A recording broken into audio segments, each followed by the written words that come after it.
On va faire un risotto de tomates et chorizo.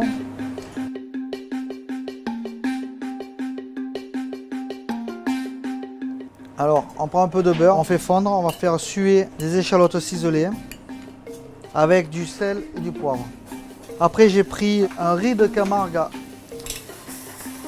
et là, je vais le mettre en nacré.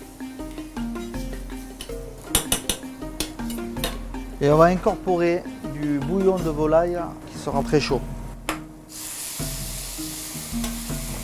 Voilà, et on va le mouiller au fur et à mesure.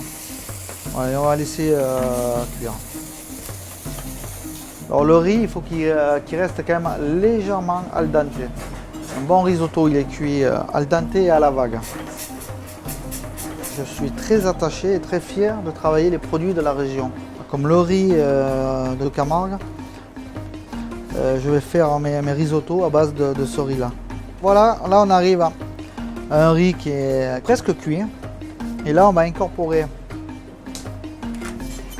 Alors là c'est du chorizo ibérique. Alors moi je l'ai fait à ça, mais on pourrait faire un risotto au pélardon, des Cévennes. On pourrait mettre aussi des oignons doux des Cévennes.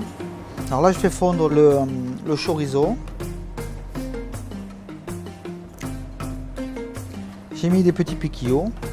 C'est pour faire penser un peu à la paella que j'ai fait ça. Je vais légèrement lier avec un peu de mascarpone, parmesan,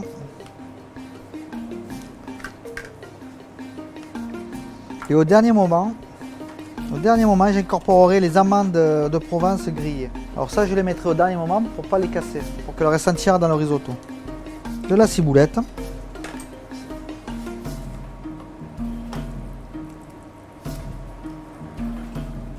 Et un peu de safran du Gard.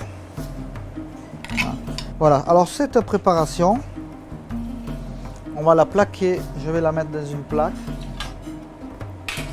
Je vais la faire refroidir, je vais former des boules comme une tomate que je vais paner avec d'abord dans la farine, après dans des œufs battus et après je le panerai dans de la chapelure mélangée avec de la poudre de tomate.